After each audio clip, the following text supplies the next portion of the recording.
Estás en presente continuo.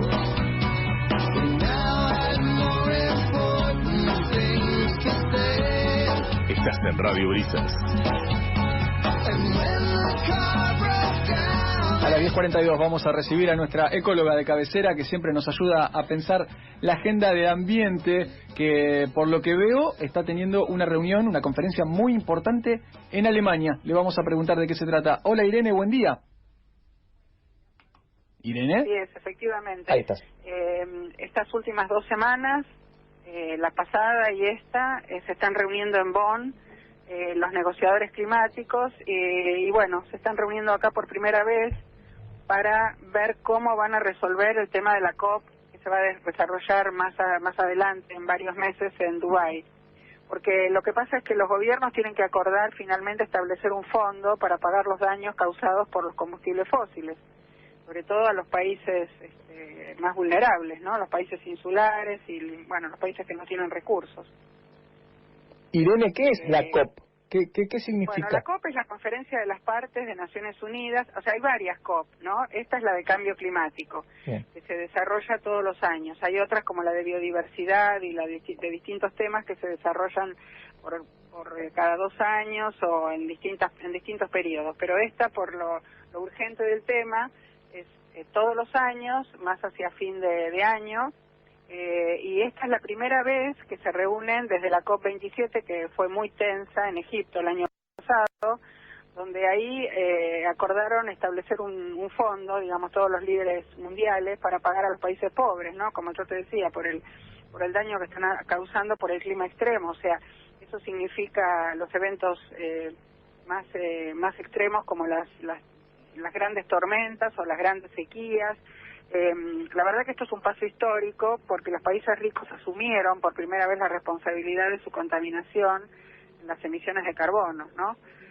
Pero la verdad que para muchos todavía las medidas son insuficientes. Irene, Estamos muy escépticos. Eso te iba a preguntar, porque si hay un tema dentro de la agenda ambiental que ha tomado popularidad y que todo el mundo está mirando, es el del calentamiento global. Pareciera que en ese tema es en donde más avances hay en acuerdos entre países. Ahora, ¿esos consensos se están cumpliendo? Los que fueron tomando los distintos líderes mundiales, ¿se van cumpliendo o estamos de consenso en consenso que después queda en la nada? Mira, te contesto con una palabra muy cortita: no. Por No. ahora es mucho bla bla bla y poca acción.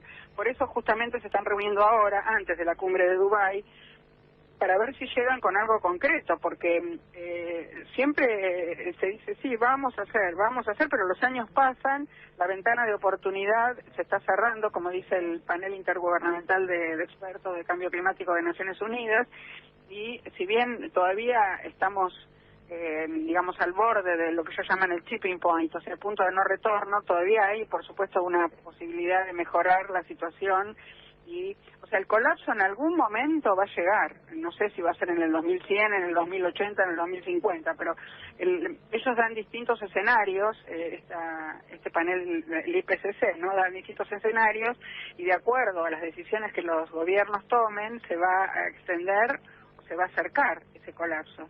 Entonces nosotros tenemos que pensar en las futuras generaciones. Yo soy una persona grande y no lo voy a ver ese colapso, pero pienso en mis hijos, pienso en mis nietos, pienso en mis alumnos, ¿no? Lo que siempre digo, la gente a veces es tan ignorante, entre comillas, porque no se informa adecuadamente con la gente necesaria, que dice, bueno, 1,5 grados, 2 grados, 3 grados más, ¿a quién le importa? Nos desabrigamos un poco y listo. Pero lo que no entienden es que en la Tierra hay todo un mecanismo de relojería en cuanto a la evolución a lo largo de miles de millones de años de seres vivos, que están todas las cadenas alimentarias relacionadas con la temperatura como uno de los factores físicos fundamentales.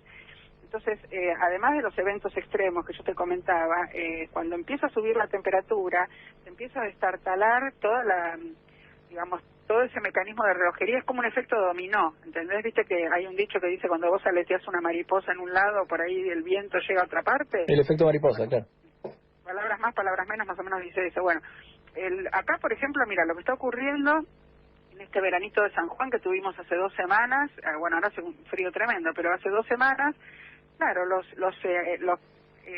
los insectos eclosionan, digamos, de los insectos acuáticos que salen del agua para reproducirse por un muy breve periodo en el aire y después volver a poner los huevos y hacer otro ciclo, en vez de esperar a la primavera, lo hicieron hace 2 semanas. Entonces, cuando empiecen a llegar en primavera las aves migratorias del invierno boreal, que va a ser más o menos en diciembre, enero, febrero, o sea, cuando haga calor, a nidificar al Pantanal de Mato Grosso o a Liberal, no van a encontrar alimento, ¿entendés? Porque estos bichitos que tenían que haber eclosionado en primavera, eclosionaron a principios de junio o fines de mayo, cuando hizo tanto calor. Claro. Entonces, eso es uno de los tantos miles y miles de ejemplos que hay de desequilibrio ecológico que produce un mínimo cambio de temperatura.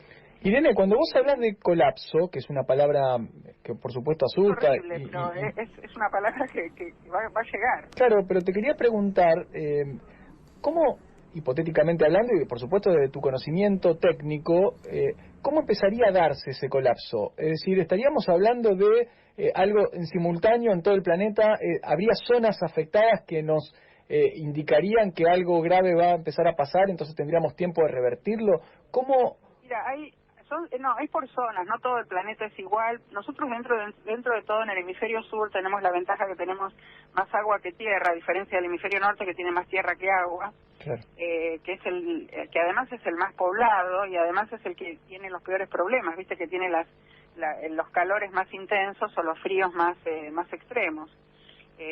Pero acá el hecho de estar rodeados con más agua, el mar atempera el clima, pero además de ser por regiones, digamos, el daño, vos tenés tenés 2 problemas generales fundamentales. El primero es el océano, que con tanto dióxido de carbono, que es uno de los gases principales de invernadero que produce este calor, va disolviéndose el exceso de dióxido de carbono en el mar y lo va volviendo más ácido. Que en el agua se transforma en ácido carbónico, entonces se está volviendo más ácido el mar, y eso daña los corales. Bueno, hay una cantidad de efectos, digamos, secundarios o indirectos.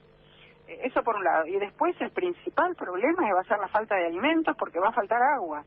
Va a faltar agua para la gente y además para los cultivos. Entonces, va a ser dramático, digamos, la escasez de agua. Fíjate que ya se está viendo en muchos lugares.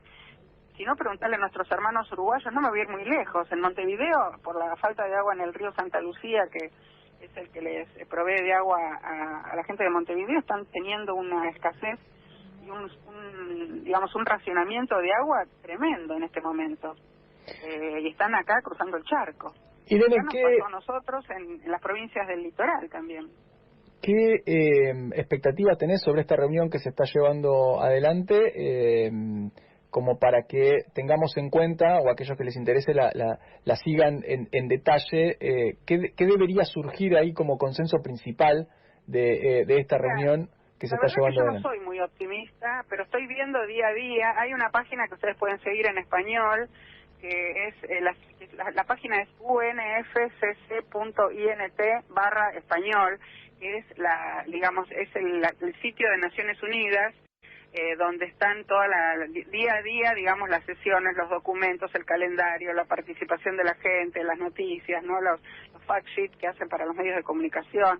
Y esta empezó el 5 de junio y termina el 15 de junio, o sea que todavía faltan 2 días para que termine la reunión, y el 16 recién se van a conocer o el 17, digamos, más hacia el fin de semana, se van a conocer los detalles de lo que resolvieron o lo que no resolvieron.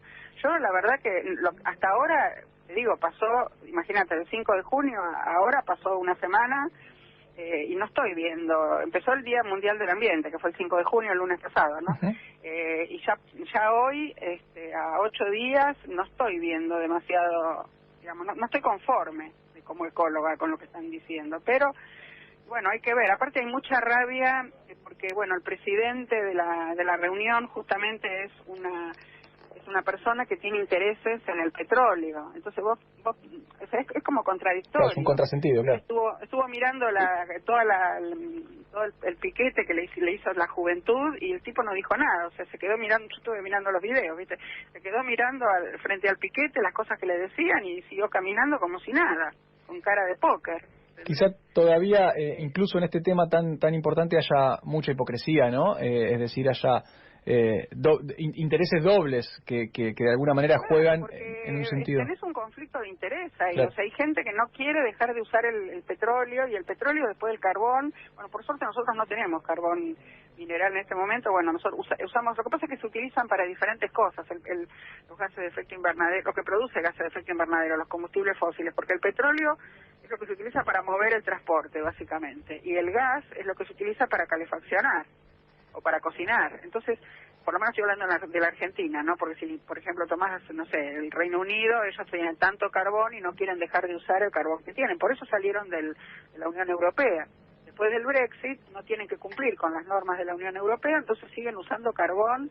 Yo eso lo conozco bien porque un hijo mío hizo su posgrado en pandemia, vino ahora hace poco en el Imperial College de Londres, el físico, y me decía, mamá, acá se calefacciona con carbón.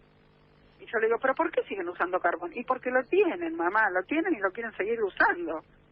Entonces hay cosas que no tienen lógica, ¿viste? Como vos decís, por un lado son hipócritas, pero por otro lado no quieren dejar de, digamos, hay una resistencia al cambio, una inercia, ¿no? Para usar términos de las ciencias naturales, una inercia tremenda en términos de la física, ¿no? O sea, no quieren cambiar. Hay resistencia al cambio, sin duda. Y bueno, y a la vez tratar de mostrar cómo que se están reconvirtiendo hacia las renovables, pero poco y nada. Pero todavía falta. Irene, vamos a seguir atentos a este tema. Gracias por estos minutos, como siempre. Cómo no, la semana que viene tendremos más noticias sobre el final. Te mando un beso grande y bueno, nos vemos la semana que viene. Otro para vos, Irene Weiss con nosotros.